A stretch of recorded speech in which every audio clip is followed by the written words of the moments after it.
as we talk about trig functions, there are even more properties other than the domain and range that we need to be aware of. And one of those is this even and odd property. And I sometimes call it the parity property. But my claim is that every trigonometric function is either an even function or an odd function. Okay, and just a reminder, what even and odd means is kind of spelled out for you here. But if it's even, if we insert the opposite domain value, we get out the same as if we had substituted in the positive domain value, or the non-negative version of that. Okay, and graphically we can see this because there will be symmetry over the y-axis.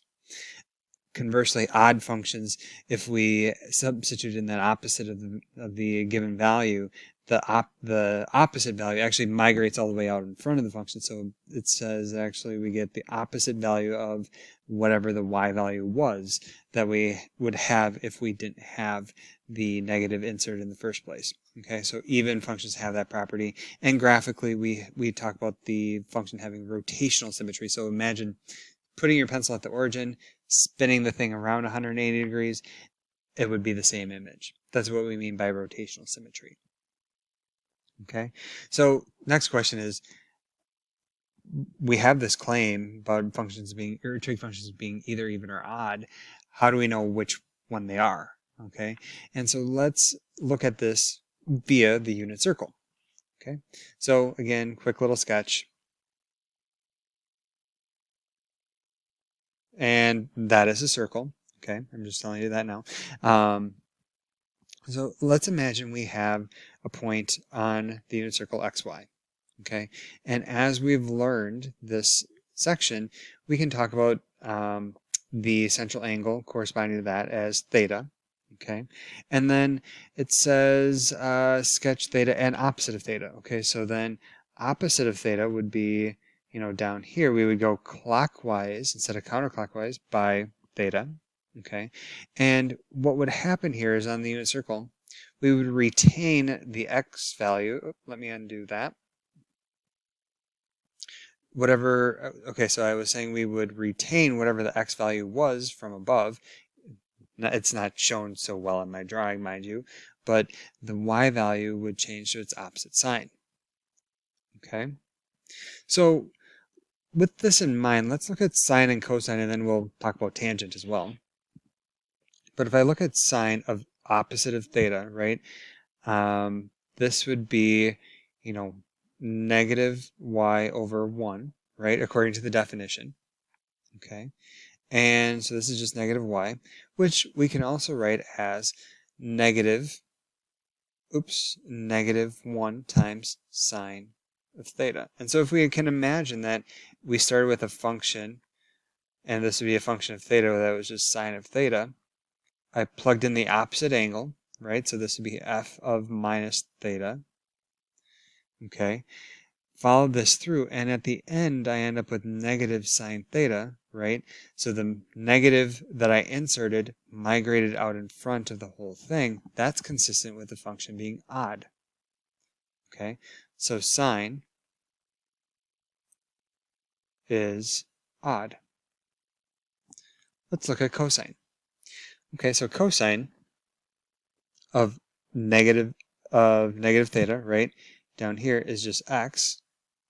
Okay, so this is x, and this would be, so again, if I began with another function, say g of theta, which was just cosine of theta, right, and then I did g of negative theta, which would equal cosine of negative theta, and I just got x, which is the same as just g of theta, right, then that means that f of minus x equal, I mean, apart from f being g or anything, this is going to mean that cosine is even. Okay, so that's fun, and there's a little additional thing that we get for free. So if we look at the reciprocal functions of each of these, so cosecant would have the same parity as sine, since they're reciprocal functions, and same thing with secant. So secant would be even because cosine is even. Okay? And all we have to do is look at tangent. Okay, so let's do that up here. I'm going to look at tangent of minus theta. Okay, well, tangent minus theta would be minus y over x. Okay, and if this would be negative 1 times y over x, which is negative 1 times tangent of positive theta, right? So looking at the input angles, this is going to consequently mean, since the negative migrated out front, that tangent is odd. Okay, so this is fine, but how in the world do we use these things?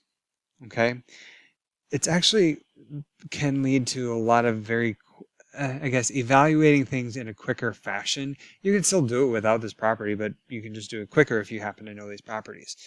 Cosine of minus 7 pi over 4, for instance, if you, you could do this, go counterclockwise, or sorry, clockwise by 7 pi over 4, evaluate it there. You can also look at cosine of 7 pi over 4 because it is even, meaning because cosine is even, the negative deletes, and then as a result, you can, calculate this and you get square root of 2 over 2. Okay, use your unit circle for this. Similar thing happens with sine, so now sine is odd, so then that negative comes out in front, and then you just have to evaluate sine of 5 pi over 3. And then so here you have negative, and then sine of 5 pi over 3 is negative square root of 3 over 2 in the third quadrant, and then that comes out as positive. Okay, negative of a negative. Okay. And lastly, if you know, say, tangent of a particular arc length is equal to 3/4, then what's the value of the negative arc length? Well, and again, arc length and angles work the same way. I guess, let me rephrase. Even and oddness isn't impacted if you're looking at the trig function of an arc length versus trig function of a central angle. So if we look at tangent of minus t, right, this is going to be the same as us saying this is negative tangent of t, right? And so the negative just comes out front since tangent is odd. And then lastly, negative, and then we know tangent of t was 3/4. So then my final answer here is negative 3 over 4. Okay, so again, keep this even and odd property in mind. It can help you speed up calculations or maybe make your life a little bit easier too. Look for those negatives inside and say, okay, well, if it is negative on the whole thing inside, maybe it can delete or it can come up front.